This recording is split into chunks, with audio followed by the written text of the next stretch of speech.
Because I'm a visual artist, I am not used to having to be visual or having to be vocal on my social media platforms because I'm used to just posting my artwork. As a visual artist, as an illustrator, you don't have to really talk at all. But here, starting this kind of new endeavor, I'm finding that I need to be much more vocal and I need to be much more visible, which is difficult for me. But it kind of reminds me of when I was younger, I had this really, really terrible best friend. And I didn't know it at the time. Now, as an adult, I know that she was.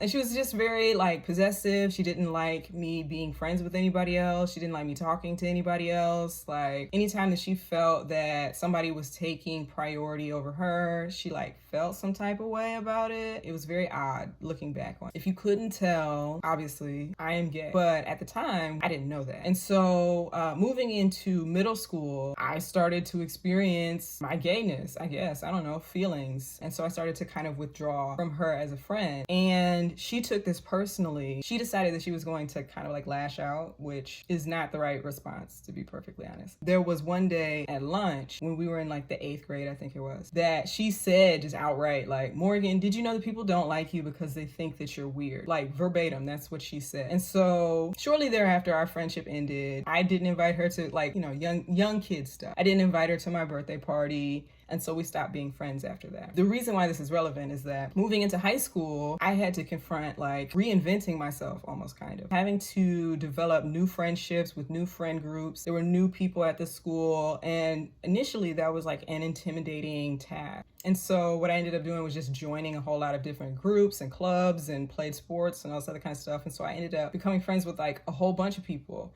almost just kind of like proving the point that it's not that people don't like me because I'm weird.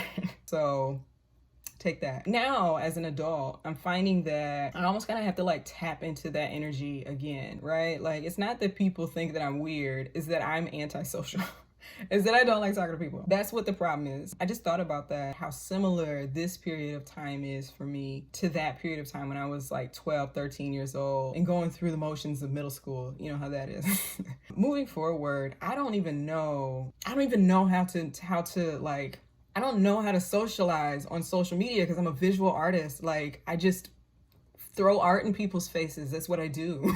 I am going to try my best to be more social, I promise, because it's necessary in order for me to grow as an artist in the way that I want to. I'm just giving you a heads up that is going to be awkward and weird, at least initially, because I am sometimes awkward and weird. But unlike what that girl said, it's not that people don't like me because I'm weird.